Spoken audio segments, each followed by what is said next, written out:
अब समाजवादी पार्टी से ये सवाल है कि ये कहीं आपको नहीं लग रहा कि ये एक बीच में जनता के जा रहा है, जितना हम लोगों से बात कर रहे हैं, क्योंकि उन्हें उम्मीद थी कि राहुल गांधी बड़े नेता है, कांग्रेस के गठबंधन के बड़े नेता है, वो आए यहां से चुनाव लड़े, ये छोड़कर रायबरेली पहुंच गए, नुकसान ना हो जाए कहीं? देखिए शिरीन जी, बिल्कुल स्पष्ट हो चुका है, अमेठी के साथ साथ पूरे देश में एक तरफा चुनाव है, वोटर साइलेंट है, ये चुनाव जनता बनाम सत्ता है। आप देख रहे हैं कि माननीय मोदी जी का जो हाव भाव है किस कदर बदला हुआ है। साहब वो पहले कहते थे 400 पार, अब लग रहा है 400 हार की स्थिति पैदा हो गई। इसलिए वो अब गारंटी की बात नहीं करते, इसलिए आप अपनी उपलब्धियों की बात नहीं करते। अब उन्होंने पाकिस्तान को एंट्री कर दिया, पाकिस्तान को एंट्री दे दिया ला करके। क्या पता चल रहा है? हताशा, निराशा, क्योंकि जनता जिस तरह एक तरफा उनके फैसलों को रद्द कर रही है, क्योंकि उन्होंने 10 साल में कोई ऐसा काम नहीं किया। क्योंकि अगर काम किया होता तो अपनी उपलब्धियों पे बात करते। आज आप अमेठी की बात कर रही हैं, यही अमेठी शिरीन जी, मालविका स्टील था, फैक्ट्री थी, क्या स्थिति हुआ? स्मृति ईरानी के आने के बाद वो फैक्ट्री बिक गई। हकीकत यह है, सच्चाई ये है। आपने देखा मेगा फूड पार्क, मैं पहले आपसे मैं उस पर बात करूंगी आगे, लेकिन मेरा सवाल यही था कि इससे नुकसान तो नहीं हो जाएगा?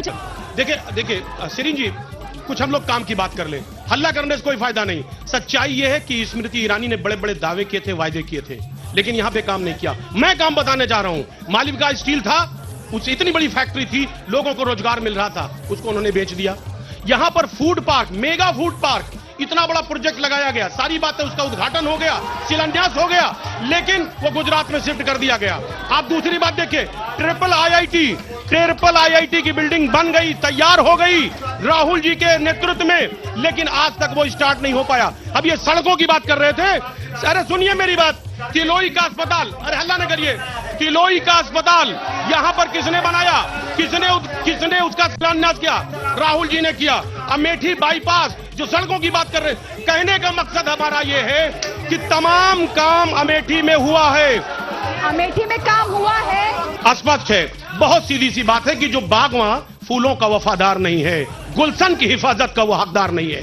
मोदी जी ने झूठ बोला है, बड़े बड़े झूठ, देश से वादा किया, नहीं पूरा किया। मैं अब एक करके देखिए शिरीन जी, देखिए चुनाव इस बार मुद्दे पे होने जा रहा है। सबसे बड़ा मुद्दा है बेरोजगारी। आपने देखा नौजवानों ने किस तरह से आवाज उठाया, किस तरह, अभी पेपर लीक हो गया, 60 लाख नौजवान परेशान हो गया। हकीकत यह है, जिस पूर्वांचल की बात आप कर रही हैं, जिस एरिया में आप हैं, ये सब ऑक्सफोर्ड कहलाता है, पूर्वांचल का ऑक्सफोर्ड। लेकिन हकीकत क्या है कि आज नौजवान परेशान है। किसान जिसने सरकार बनाई थी बीजेपी की, वो परेशान है, नौजवान परेशान है, महिलाएं, हमारी बहनें परेशान है, उनका किचन खराब हो रहा है। सच्चाई ये है कि आज हर शख्स परेशान है। सिर्फ नारेबाजी, सिर्फ और सिर्फ इवेंट मैनेजमेंट, इसके अलावा सच्चाई